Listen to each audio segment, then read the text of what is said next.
ज़्यादातर लोग लोन लेने चले जाते हैं और कुछ चीज़ ऐसी बड़ी गलतियां करते हैं, फिर बाद में पछताते हैं। तो वो पछताना ना पड़े और कौन सी बड़ी गलती है जो नहीं करनी चाहिए, उसके बारे में बताइए। लोन हर समय एजेंट के पास ही लेनी चाहिए, डायरेक्ट बैंक में से नहीं लेनी चाहिए। अपने डॉक्टर के पास जाते हैं कोई बीमारी लेके, डॉक्टर सबसे पहले क्या बोलता है? ब्लड टेस्ट करा के लेके आओ। सिबिल वही आपके लोन का ब्लड टेस्ट है। तो हम आपसे ये जानना चाहेंगे कि परफेक्ट होम लोन क्या होता है। इंडिया में आप देखने जाओगे ना तो घर के साथ लोगों के बहुत इमोशंस होते हैं जुड़े। अपना खुद का घर हो ना तो बहुत शिद्दत से, जैसे लेडीज़ लोग होती है सजाती है घर का सपना पूरा होना चाहिए। और लोन की फैसिलिटी प्रोवाइड करके उनका वो सपना अधूरा नहीं रहना चाहिए।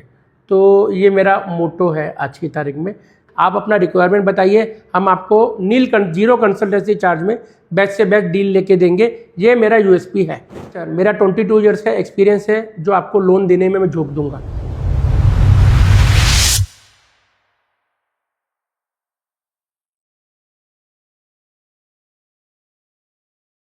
नमस्ते, जय जिनेंद्र। आई am Sachin Atulya, holism reformer of soul space science and founder of JHVS। स्वागत है आपका JHVS डिजिटल आर्ट स्टूडियो में। दोस्तों, आज हमारे साथ एक बहुत ही सीनियर एक्सपर्ट मौजूद है जिन्होंने मैं कह सकता हूँ कि बड़ी बड़ी बैंक जैसे ICICI bank, Aditya Birla bank, Tata capital जैसी बड़ी बैंकों में सीनियर पोजीशन पे काम किया है, जिन्होंने आपके सपने पूरे करने के लिए, मैं कह सकता हूँ आपके घर के सपने पूरे करने के लिए बहुत सारा गाइडेंस दिया है, बहुत सारे नॉलेज दिया है। तो आइए मिलते हैं एक एक्स बैंकर और बड़े लोन एक्सपर्ट। मैं बड़े लोन एक्सपर्ट इसलिए कह रहा हूँ कि उनके पास लोन की एक्सपर्टीज़ है। सिर्फ ना ही बैंक, अलग अलग बैंकों का एक्सपीरियंस है, लेकिन प्रैक्टिकली हर सिचुएशन में, हर पोजीशनिंग पे किस तरह से लोन को हम एग्जीक्यूट कर सके, तो उनके बारे में आज हमें बताने वाले हैं। तो मिलते हैं mister Sarabjit Taloja sir. Welcome sir. Thank you sir, ये अपॉर्चुनिटी देने के लिए। जिस तरह आपने बताया, मैं एक सपना पूरा करता हूँ। वो सपना एक्चुअली घर का सपना है। मैं लोन एक्सपर्ट हूँ, तो वो एक सपना पूरा करने में लोगों को हेल्प करता हूँ और मैं वही माध्यम से आज अपने लोगों को बताना चाहता हूँ। तो और आपने बहुत अच्छा अपॉर्चुनिटी दिया मेरे को, थैंक यू। Welcome sir. मैं अपने व्यूवर्स को कहना चाहूँगा कि आज हमारे साथ जो बैठे हैं, इन्होंने अपना कीमती समय निकाला है। वो जीवन की इस परिस्थिति में वो आज हमारे साथ हैं। उन्होंने एक कमिटमेंट दिया था कि नहीं, मैं आज जाऊँगा। तो मैं वो चैलेंज के बारे में तो नहीं बताना चाहूँगा, लेकिन एक ऐसे शख्स है जो कमिटेड है। तो सर, आपके कमिटमेंट के लिए मैं आपको सैल्यूट करता हूँ कि आप उस चैलेंजेस को भी ही साइड पे रखते हुए आज हमारे साथ मौजूद हैं। Thank you sir.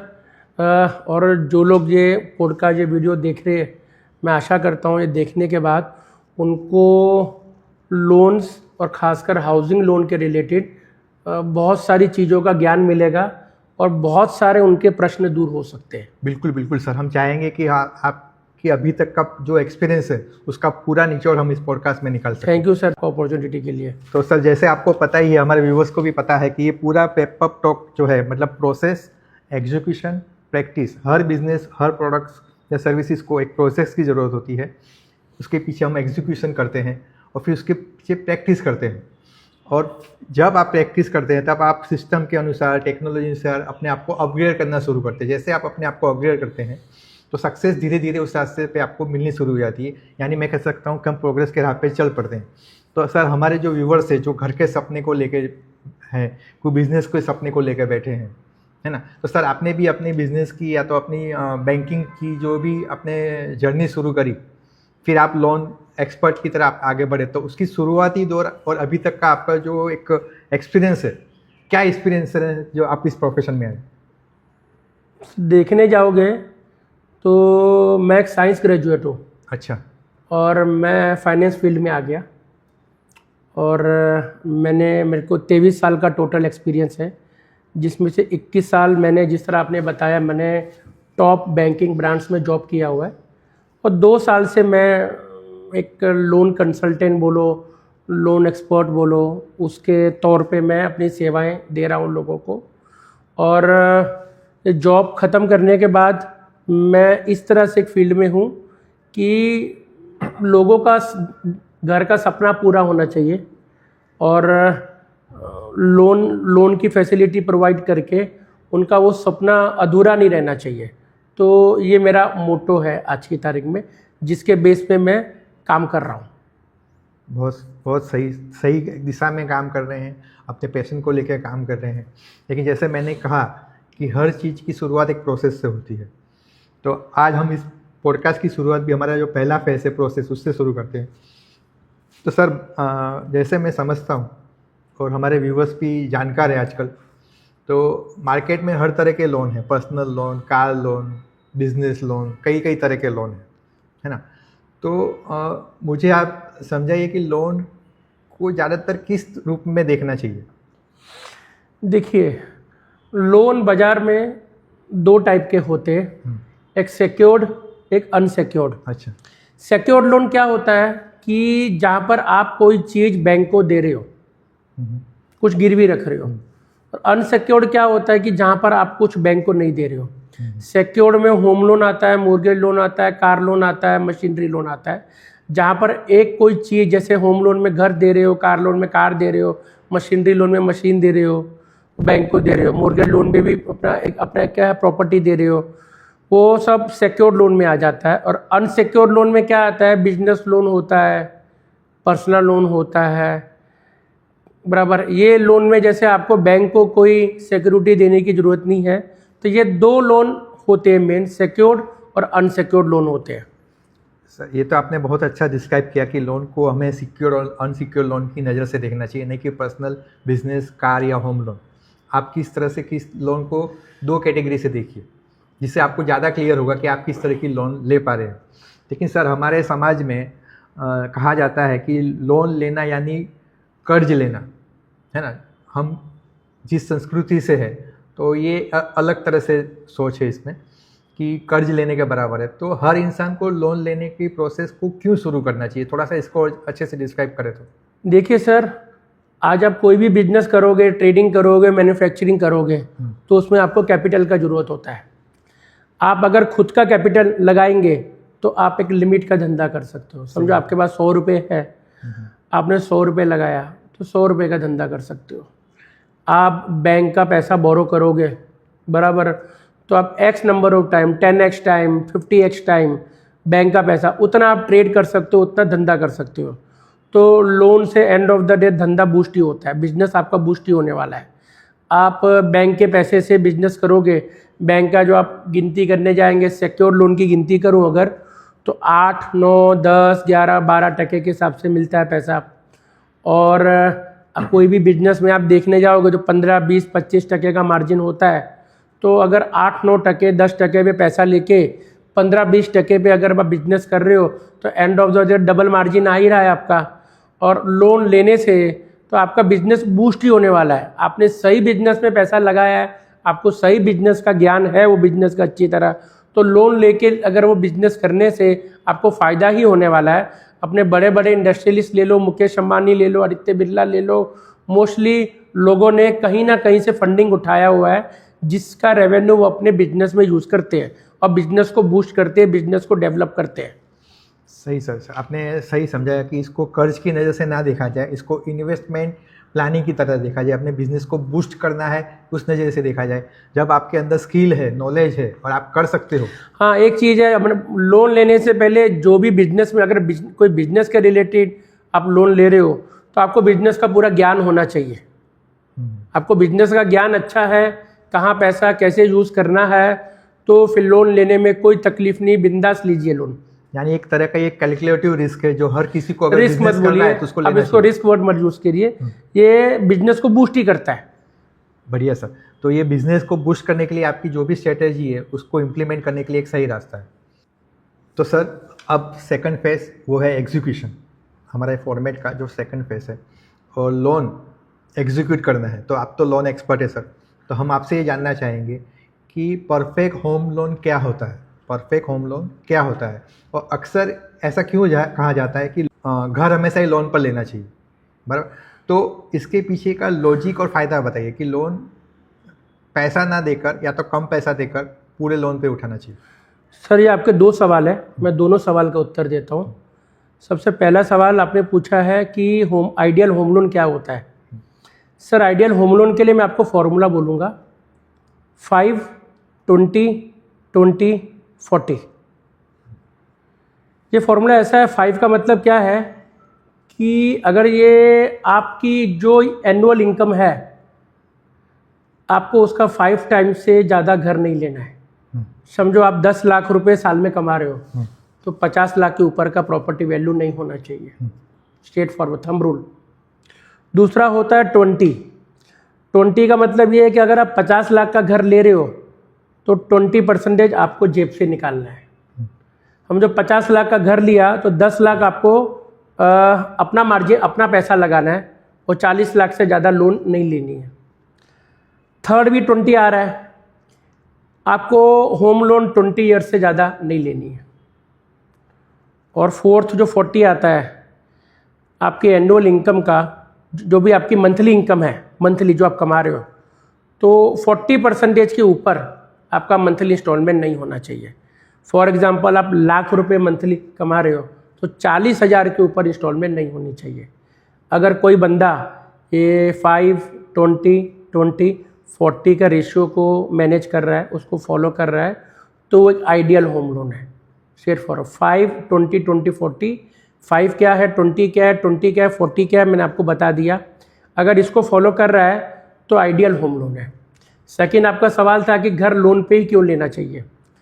वापस इसके अंदर ये है कि समझो आप अपना पैसा लोन में लगा अपना पैसा घर में लगा दोगे, उसकी जगह वही पैसा बिजनेस में लगा दो, कहीं और लगा दो। 1 करोड़ का घर है समझो, 25 लाख रुपए आपके हाथ में है, 75 लाख आपने लोन लिया। समझो 75 लाख का लोन लिया तो 20 ईयर्स के अंदर 75 लाख को आप 1.5 करोड़ ब्याज के साथ भरोगे। वही 75 लाख को एफडी में रख दोगे 20 साल के लिए तो 2 करोड़ हो जाएगा। तो लोन लेने का अच्छा है कि अपना पैसा डालने का अच्छा है? अपना कैपिटल नहीं लगाना चाहिए, घर हर समय लोन पे ही लेना चाहिए। उसमें 2 चीज़ें और बेनिफिट है, आपका प्रॉपर्टी भी क्लियर हो जाता है, बैंक आपकी प्रॉपर्टी क्लियर करके देती है, उसका लीगल क्लियर हो जाता है, और आपके जो रिटर्न जो आप इनकम टैक्स के रिटर्न भरते हो वो भी लोनेबल हो जाते हैं, उसमें भी कैपिटल बढ़ जाता है। लोन दिखती है तो आपके प्रॉफिट भी अच्छा दिखता है, वो सब कुछ बढ़िया जाता है। मैंने कि घर लोन पे लेने के बहुत फ़ायदे हैं और क्या फॉर्मूला से लोन लेना चाहिए ये मैंने आपको बता दिया। वापिस 5, 20, 20, 40 फॉर्मूला को कीजिए। आपने मेरे दोनों सवालों का जो ट्विस्ट था बहुत अच्छे से समझाया है, लेकिन एक भय सर हमेशा छिड़ती है, वापस वही उसी पे वापस आएंगे कि घर खुद का लेना चाहिए या किराए का लेना चाहिए। अब मैं थोड़ा सा इसमें से और ट्विस्ट डाल रहा हूँ आपके लिए, क्योंकि आप एक्सपर्ट है तो आपको मैं आसान सवाल तो दूंगा नहीं मैं। तो ट्विस्ट ये है कि अगर हमें ईएमआई कैलकुलेशन करनी है कि मुझे इतनी ईएमआई में, जैसे आपने 40% का रेशियो बताया, और वैसे ही अगर मुझे रेंट का लेना है तो अगर उसकी कैलकुलेशन को सही बिठाना है कि मुझे इस तरह से ये लोन लूँ, ना कि मैं रेंट इस तरह का दूँ, तो वो कैलकुलेशन का आप मुझे फॉर्मेट समझेंगे कि अगर आप इतना रेंट दे रहे हो इस जगह पर इतनी ईएमआई को दीजिए, तो वो आपके लिए बेस्ट रास्ता हो सकता है। देखिए इसके अंदर मैं बता सकता हूँ कि अपने को एक प्रॉपर्टी तो खुद की होनी चाहिए रियली। हमारे पूर्वजों ने भी बोला है कि ज़मीन में पैसा डालो, घर में पैसा डालो, ज़मीन में डालो। तो घर तो एक खुद का होना चाहिए पहली चीज़। अब रेंट पे कब तक रहोगे? 11-11 महीने का एग्रीमेंट चेंज होगा, मकान मालिक का इशूज़, ये सब चीज़ों से अपनी चीज़ अपनी होती है।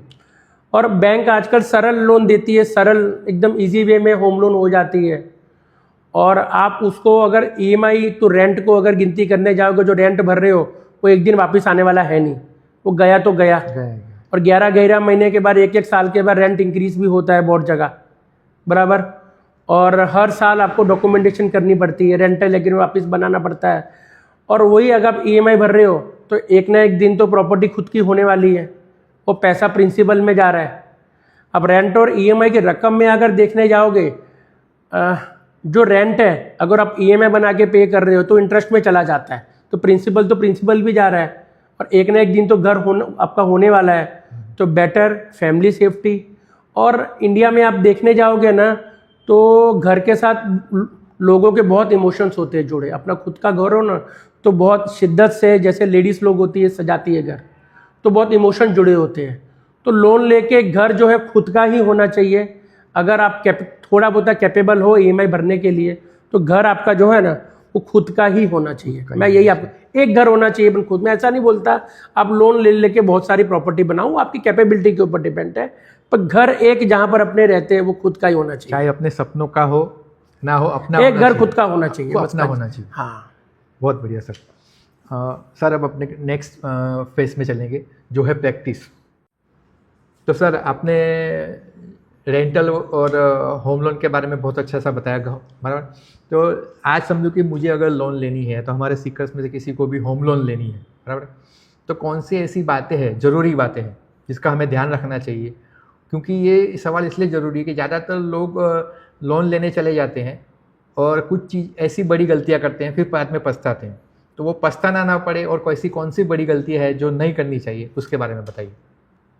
सर होम लोन लेते समय कस्टमर सबसे बड़ी गलती एडवर्टाइज रेट ऑफ इंटरेस्ट और एग्जैक्ट रेट ऑफ इंटरेस्ट में गलती करता है। एडवर्टाइज रेट ऑफ इंटरेस्ट का मतलब क्या है कि एक बैंक ने एक रेट लिख के डाला है, 7.10 पे होम लोन मिल रही है, और वो रेट पे कस्टमर वो देख के होम लोन लेता है। और एक होता है एग्जैक्ट रेट ऑफ इंटरेस्ट। वो क्या होता है कि वो कस्टमर कभी चार्जेस ऐड नहीं करता है कि क्या खर्चा लगे, वो सिर्फ रेट ऑफ इंटरेस्ट देख के बैंक चूज कर लेता है। और रेट ऑफ इंटरेस्ट के अलावा processing fee, legal charge, valuation charge, और कोई खर्चा लगने वाला कि नहीं लगने वाला है, और फोरक्लोजर चार्जेस कि कस्टमर को अगर जल्दी लोन बंद करनी है, ये सब कुछ देखता नहीं है। ये सब उसका एग्जैक्ट रेट ऑफ इंटरेस्ट देख के पकड़ के बैंक चूज कर लेता है। आइडियली कस्टमर को एडवर्टाइज रेट पे नहीं जाना चाहिए, एक्चुअल एग्जैक्ट रेट पे जाना चाहिए। एक्चुअल एग्जैक्ट रेट पे क्या है कि वो सारी चीज़ें के कैलकुलेट कर लेवे, उसको प्रोसेसिंग फ़ी कितनी लगने वाली है, उसको खर्चे कितने लगने वाले हैं, उसको लीगल वैल्यूएशन का कुछ एक्स्ट्रा खर्चा देना नहीं देना है, कल उठ के लोन जल्दी बंद करनी है उसका कितना चार्ज लगना है, ये सारा कॉम्बिनेशन लगा के, ये सारा कॉम्बिनेशन लगा के उसको देखना चाहिए। आइडियली तो होम लोन में कोई फोरक्लोजर चार्जेस नहीं होता है बराबर, पर फिर भी एक बार ये सारा टर्म्स एंड कंडीशन पढ़ लेना चाहिए, उसके बाद फाइनल उसको डील चूज करनी चाहिए। कि ये वही होता है कि वो उसको एडवर्टाइज रेट पे मर जाए, फाइनल एग्जैक्ट क्या रेट ऑफ इंटरेस्ट खर्चे के साथ पड़ रहा है वो डील चूज करे। तो ये तो हो गया आपने क्या क्या आपको प्रिकॉशंस लेनी, क्या क्या गलती नहीं करनी। लेकिन मैं एक चीज़ और उसमें जो मैंने पूछी थी कि कौन से ज़रूरी पेपर्स है जो पहले से तैयार रखने चाहिए? देखो उसमें मेन तो लोन के लिए ना, हाउसिंग लोन अगर लेनी है, ये तो प्रॉपर्टी पेपर होते हैं, प्लस 2 साल के इनकम टैक्स रिटर्न और 1 साल का बैंक स्टेटमेंट। ये डिसाइड करता है मेजरली एलिजिबिलिटी, पता चला क्या मालूम पड़ता है कि कितना आपका एलिजिबिलिटी हो सकती है। और मैंने आपको वो पहले तो वो रेट ऑफ इंटरेस्ट ये सबका तो बता दिया, कस्टमर को कैसे चूज करना है। बहुत बहुत सही आपने सर बताया एकदम। तो सर इसमें अगला सवाल है प्रैक्टिस में कि आजकल ऑन, जैसे आपने बोला एडवर्टाइजमेंट वाला, जैसे बताया कि एडवर्टाइजमेंट रेट पे मत लीजिए, रियल रेट पे लीजिए, जिसमें आपने सारे स्टेप्स बताए, गलतियाँ बताई और क्या क्या हमें प्रिपरेशन करनी चाहिए भी बताया।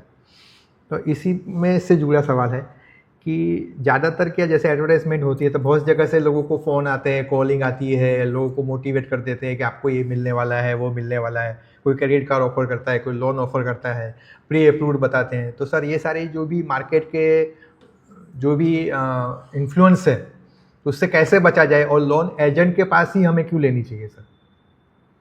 सर आपका सवाल बहुत इंपॉर्टेंट है, ये बहुत दर्शकों के लिए भी बहुत इंपॉर्टेंट सवाल है, और ये सवाल के आंसर से मेरे हिसाब से बहुत सारे बैंक वाले नाराज हो जाएंगे। सही बात है। मेरा इसका आंसर ये है कि लोन हर समय एजेंट के पास ही लेनी चाहिए, डायरेक्ट बैंक में से नहीं लेनी चाहिए। क्योंकि पहली चीज़ है, एजेंट आपके पास तो कोई पैसा लेने वाला है नहीं, हाँ आपके पास से कोई पैसा लेने वाला है नहीं एजेंट। दूसरा कि अगर आप बैंक के पास लेते हो, मेरा ये मानना है, जिस तरह मैंने 3 बैंक में काम किया है, हर बैंक में आप जो मैनेजर जो भी होता है जिसके पास से भी लोन ले रहे हो, वो शायद आज ये बैंक में, कल वो बैंक में, परसों अलग बैंक में, आपका तो लोन एक ही बैंक में रहने वाला है। वो भविष्य में सर्विस दे सके कि नहीं दे सके, वो एक क्वेश्चन है। आप एजेंट के पास लोन लेते हो तो शुरू से लेके आखिर तक वो आपको आंसरेबल है। पहली बात तो वो आपसे कोई पैसा लेने वाला है नहीं, आपकी रिक्वायरमेंट के हिसाब से बेस्ट डील निकाल के देगा और लास्ट मोमेंट तक आपको सपोर्ट करेगा। इसीलिए लोन एजेंट के पास ही लेनी चाहिए। और एजेंट के पास बेस्ट डील निकालने का मतलब ये है कि आप 10 बैंक में इंक्वायरी करो या 5 बैंक में इंक्वायरी करो अलग अलग माध्यम के थ्रू। इसी तरह एक अच्छा एजेंट पकड़ो, उसके पास से 4-5 बैंक का कंपैरिजन लो, अपना रिक्वायरमेंट बताओ, उसके बाद लोन लो। इससे आपको लोन का बेस्ट डील मिलेगा और एजेंट के पास से सर्विस भी आपको अच्छी मिलेगी। और वापस कह रहा हूँ, लोन एजेंट के पास ही लेनी चाहिए। यानी आपके कहने का अगर मैं पूरा निष्कर्ष निकालूँ या तो ये है कि हमें प्रमोशनल कॉल से बचना चाहिए, है ना। अच्छी बात है कि आपको प्रमोशनल कॉल आ रहे हैं, तो उसी समय आप अच्छे से एजेंट के साथ कनेक्शन बनाइए, उससे राय लीजिए, उससे सलाह मशवरा करिए, अपना जो भी है सारा डेटा उनके साथ शेयर कीजिए और उनको बोलिए कि वो आपको गाइड करें। हमारा जो नेक्स्ट फेज है अपग्रेड, तो अपग्रेड की तरफ हम जा रहे हैं। तो सबसे पहले मैं समझना चाहूँगा कि जो लोन की दुनिया है और जहाँ तक मैं समझ पा रहा हूँ पूरा सिबिल का खेल है ना। ज़्यादातर सिबिल के खेल पे लोग चलते हैं। तो एक्चुअली ये सिबिल स्कोर क्या होता है और क्या इससे अपने ब्याज दर में कुछ कमी या ज़्यादा होता है, फ़र्क पड़ता है? और क्या 700 से लेके अगर कम सिबिल स्कोर हो तो उनकी एलिजिबिलिटी कैसे डिफाइन हो सकती है? सर बहुत अच्छा सवाल पूछा सिबिल का, और दर्शक बहुत जानना चाहते हैं सिबिल के रिगार्डिंग। अपने डॉक्टर के पास जाते हैं कोई बीमारी लेके, डॉक्टर सबसे पहले क्या बोलता है? ब्लड टेस्ट करा के लेके आओ। सिबिल वही आपके लोन का ब्लड टेस्ट है। सिबिल निकलता है तो उसके ऊपर से आपका मालूम पड़ता है कि आपकी फाइनेंशियल हिस्ट्री क्या है, आपने बैंक के साथ कैसा व्यवहार किया हुआ है। 800 के ऊपर सिबिल है, बहुत बढ़िया है। 750 के ऊपर सिबिल है, वो भी बहुत बढ़िया है। और 700 के ऊपर सिबिल है, बढ़िया है। 700 के नीचे अगर सिबिल स्कोर जा रहा है आपका तो कुछ ना कुछ तकलीफ है, कहीं ना कहीं लोन में आपका कुछ ना कुछ इशू चल रहा है। ये तो मैंने स्कोरिंग पैटर्न का बात कर लिया पूरा। जिसने कभी ज़िंदगी में लोन नहीं लिया है, कोई लोन का रिलेशन बैंक के साथ नहीं है, उनका -1 या 0 का सिबिल हो सकता है। ये तो मैंने आपको सिबिल के स्कोरिंग पैटर्न बता दिए। सिबिल के स्कोरिंग पैटर्न का रेट ऑफ इंटरेस्ट पे बहुत महत्व करता है। जितना ज़्यादा अच्छा सिबिल होगा, जितना ज़्यादा नंबर होगा, उतना अच्छा बैंक आपको डील देगा, उतना आपको ब्याज कम मिलेगा। ये पकड़ के चलिए आप।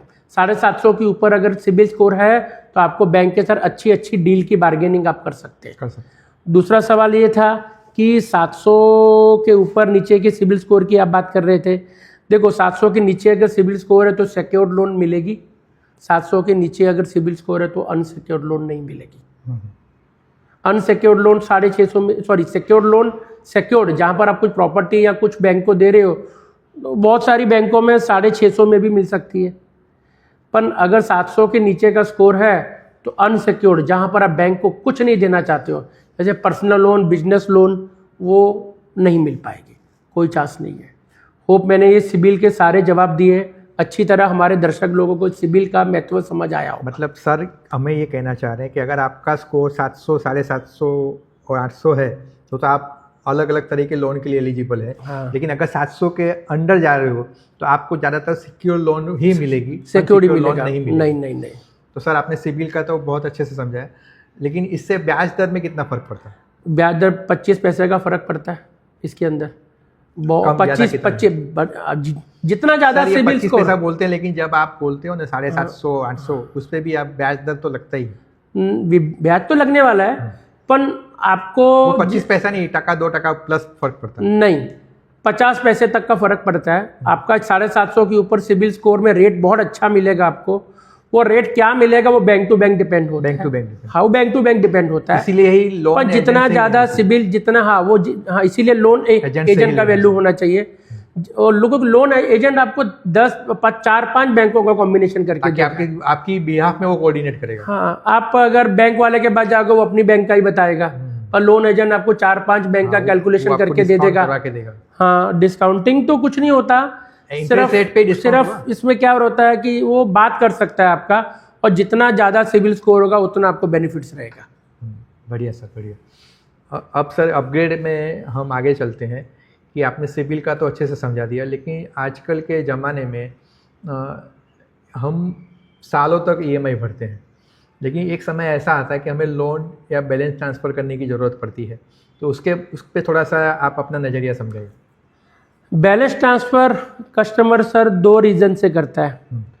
एक इंटरेस्ट बचाने के चक्कर में, रेट ऑफ इंटरेस्ट के चक्कर में करता है, और लोन बढ़ाने के लिए करता है।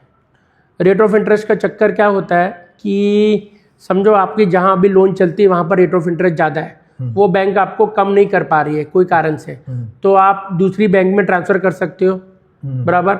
जैसे अच्छी ए ग्रेड की बैंकें हैं, HDFC, ICICI, ये 7.5 सवा 7 की रेंज में आपको होम लोन दे देती है, बराबर। सरकारी बैंक के 7-10 पे दे देती है। तो जिनका रेट ज़्यादा चल रहा है वो रेट कम करके लाखों रुपए बचा सकते हैं। इसका पूरा कैलकुलेशन रहता है कि आप समझो 50 लाख की लोन है, आप में उसमें 10 से 15 लाख रुपए अगर 1% का रेट फ़र्क पड़ता है तो बचा सकते हो। और बैलेंस ट्रांसफ़र अगर रेट के कारण कर रहे हो तो एक चीज़ याद रखना, अगर 1% से ज़्यादा डिफरेंस नहीं आ रहा है आपके करंट रेट में और मिलने वाले रेट में, तो आपको ज़्यादा फ़ायदा नहीं होगा। अब 1% पकड़ के चलना, जो रेट मिल रहा है और जो रेट है। दूसरा, बैलेंस ट्रांसफ़र लोग लोन ज़्यादा लेने के लिए करते हैं, टॉपअप बोला जाता है जिसको। उसमें क्या होता है कि समझो कि कस्टमर की प्रॉपर्टी का वैल्यू ज़्यादा है, बराबर, और करंट बैंक उसको ज़्यादा लोन, उसके एग्जिस्टिंग लोन के ऊपर एक्स्ट्रा लोन नहीं दे पा रही है, बराबर। तो उसके पास ऑप्शन रहता है दूसरी बैंक में जाने का एक्स्ट्रा लोन लेने के लिए। दूसरी बैंक उसको, करंट बैंक भी उसको दे सकती है और बैलेंस ट्रांसफ़र करके दूसरी बैंक में भी जा सकता है। समझो किसी ने 75 लाख का फ्लैट 5 साल पहले लिया था, आज उसकी वैल्यू 1 करोड़ की है। 75 लाख फ्लैट के सामने उसने 60 लाख का लोन लिया, तो जो 50 लाख का आउटस्टैंडिंग बाकी है, वही प्रॉपर्टी के ऊपर उसको 75 लाख का दूसरा लोन मिल सकता है, जिसमें से 50 लाख आउटस्टैंडिंग माइनस हो जाएगा और 25 लाख का टॉपअप उसके हाथ में आ जाएगा। मेरे हिसाब से ये जो कैलकुलेशन मैंने बोला है, दर्शक लोग को समझ आया होगा मेरा ये कैलकुलेशन। बैलेंस ट्रांसफ़र वापस बोल रहा हूँ, 2 रीज़न से होता है। एक रेट ऑफ इंटरेस्ट कम करने के चक्कर में होता है, जिसमें कस्टमर लाखों का इंटरेस्ट बचा सकता है। दूसरा, एक्स्ट्रा लोन लेने के चक्कर में होता है। हाँ, ये दोनों बैलेंस ट्रांसफ़र सिक्योर्ड प्रॉपर्टी में ही होगा।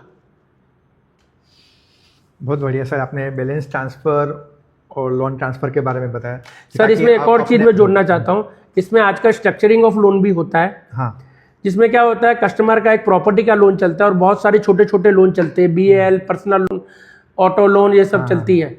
और वो ऑटो लोन, पर्सनल लोन में रेट ऑफ इंटरेस्ट ज़्यादा होता है और उसमें टेनर बहुत कम होता है, इंस्टॉलमेंट बहुत लंबा आता है। और कस्टमर की प्रॉपर्टी लोन भी चलती है, प्रॉपर्टी लोन का वैल्यूएशन ज़्यादा है। अगर कस्टमर पूरी लोन एक ही जगह खड़ा करना चाहता है तो वो हो सकता है, सब्जेक्ट टू एक प्रॉपर्टी लोन होनी चाहिए, उसका वैल्यू ज़्यादा होना चाहिए। उससे फ़ायदा ये होगा, कस्टमर का एक तो रेट ऑफ इंटरेस्ट कम हो जाएगा, सिंगल EMI बनेगा, उसको घड़ी EMI की डेट्स याद करने की ज़रूरत नहीं पड़ेगी, उसका EMI भी छोटा हो जाएगा और पूरा स्ट्रक्चरिंग हो जाएगा लोन का। ये बहुत अच्छा प्रोडक्ट है। ये किसी को भी अगर स्ट्रक्चरिंग करना हो लोन का तो कोई अच्छे एजेंट से मिलिए, तो आपको ये पूरा स्ट्रक्चरिंग ऑफ लोन करके देगा अगर आप EMI का बर्डन फेस कर रहे हो। बहुत बढ़िया। स्ट्रक्चर सर किस किस प्रकार से, सिर्फ बिजनेस लोन और सिक्योर लोन पे एक उसमें प्रॉपर्टी लोन होना चाहिए, उसमें जगह होनी चाहिए, एक प्रॉपर्टी लोन पे जगह होनी, सारी लोन प्रॉपर्टी लोन में ही मर्ज होगा। कंक्लूजन अच्छा दिया आपने, सारी लोन प्रॉपर्टी लोन में ही मर्ज होगी। हाँ। एक सिक्योर लोन में हो जाएगा, लेकिन उस पर जगह होनी चाहिए, जगह होनी चाहिए उसके अंदर, उसमें जगह होनी चाहिए। उसमें 100% के ऊपर तो फंडिंग हो नहीं सकता, उसमें जगह होनी चाहिए। सही बात है। तो सर ने अभी तक हमें बहुत सारा अच्छे से एक्सपीरियंस दिया है, नॉलेज दिया है, और तो मैं अपने दर्शकों की तरफ से एक हमारा जो सिग्नेचर रैपअप राउंड है कि हम पूरे पॉडकास्ट को अगर समराइज़ करना चाहे, उसके कंक्लूज़न पे आना चाहे, क्योंकि हमारे पॉडकास्ट का जो मेन बेस है कि सीकर्स को सिर्फ नॉलेज ना मिले, एक्सपीरियंस ना मिले, उसको कुछ ना कुछ ऐसा कंक्लूज़न मिले जो यहाँ से ले जाके वो अपनी लाइफ में प्रोग्रेस तक ले जा सके। अपने सपने वाले घर जो है, बराबर, उसको भी तो प्रोग्रेस पे ले जाना है ना। तो सिग्नेचर रैपअप में मेरा एक क्वेश्चन रहेगा सर, वो आपसे जुड़ा हुआ है कि अगर आज मैं या हमारे दर्शक या आपके सीकर्स जो भी है, अगर आपसे जुड़ना चाहें तो सबसे पहले तो वो आपसे क्यों जुड़े, और दूसरा कि आपकी जो कौन सी सर्विस है, home loan, transfer loan, business personal loan, structure loan, आपने इन सब चीज़ों के बारे में बहुत चीज़ें बताई कि कौन सी एक्सपर्टीज़ है या सारी एक्सपर्टीज़ है। तो एक मैसेज में अगर आप कन्वे करना चाहे तो सर आप अगर वो बता सके तो मैं समझता हूँ बहुत सारे सीकर्स आपके साथ जुड़ेंगे। समझ गया मैं आपका सवाल कि मैं ही क्यों। लोग मेरे को क्यों चूज़ करें। सबसे पहले तो मैं जीरो कंसल्टेंसी चार्ज लेता हूँ, मैं आपसे कोई कुछ चार्ज नहीं करने वाला हूँ लोन लेने का। आपको जो भी एक्सपेंस लगेगा बैंक के एक्सपेंस लगेंगे। दूसरा चार्ज, मेरा 22 ईयर्स का एक्सपीरियंस है जो आपको लोन देने में मैं झोंक दूंगा। आपको बेस्ट से बेस्ट, चीपेस्ट से चीपेस्ट डील मिले, सस्ती से सस्ती लोन मिले, कम से कम खर्चा जाए, ये मेरा मोटो रहेगा। इसी के आधार पे मैं आगे बढ़ूंगा। और इसमें सबसे बड़ी चीज़ ये होती है कि हम आपसे कुछ कंसल्टेंसी तो लेने वाले हैं नहीं, आपको बेस्ट से बेस्ट सर्विस आपकी रिक्वायरमेंट के हिसाब से हम लोग पूरा करके देंगे। मेरा सबसे बड़ा यूएसपी, मेरे पास 100+ बैंक का टाइप रहता है, तो आप जैसा बोलोगे हम लोग वो बैंक चूज़ करके देंगे, आपको बेस्ट से बेस्ट डील करके देंगे। यही हमारी यूएसपी रहती है इसके अंदर। इसीलिए आप अच्छा एजेंट चुनिए जो आपको 4-5 बैंक का आपका रिक्वायरमेंट के हिसाब से डील करके दिए, क्योंकि बाजार में तो 100+ बैंक्स हैं। आपको कैसे मालूम पड़ेगा क्या आपको अच्छा डील देगा? वो सब हमारा काम है, हमारे पे छोड़िए। आप अपना रिक्वायरमेंट बताइए, हम आपको जीरो कंसल्टेंसी चार्ज में बेस्ट से बेस्ट डील लेके देंगे। ये मेरा यूएसपी है। सर ये बहुत ही बढ़िया यूएसपी दिया है, बहुत अच्छा सा कॉन्फिडेंस दिया है। और मैं दर्शकों को कहना चाहूँगा कि जैसे सर ने बोला कि लोन एजेंट से ही लेनी चाहिए, मैं कहता हूँ लोन अच्छे एक्सपर्ट और एक्सपीरियंस एजेंट नहीं कहते हुए अच्छे से एक्स बैंकर से लेनी चाहिए, क्योंकि वो सिर्फ एजेंट ही नहीं है, वो बैंकिंग का एक्सपीरियंस भी रखते हैं। और सर मैं उसमें एक चीज़ जोड़ना चाहते हो, मैं इधर न, हम लोग इधर न सेल करने नहीं बैठे।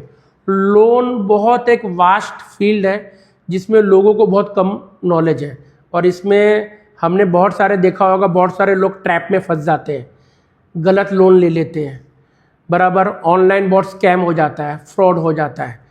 तो अपने रेफरेंस में जैसे पहचान वाले एजेंट से ही आगे बढ़िए, वो आपको बेस्ट से बेस्ट अच्छी से अच्छी डील लेके देगा। आप ट्रैप में ना फंसे, आप फ्रॉड में ना फंसे, ऑनलाइन एडवर्टाइजमेंट में ज़्यादा मत फंसिए। एक एजेंट के पास अच्छी तरह डील समझा के उससे पास से आगे बढ़ना चाहिए, जो आपको बेस्ट से बेस्ट सर्विस दे के देगा।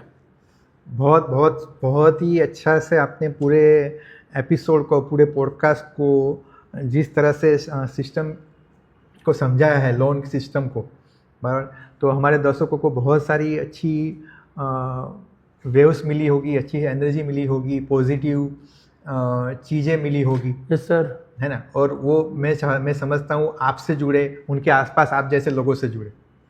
तो thank you so much sir, और मैं चाहूँगा कि हम फिर से मिलें। Thank you sir.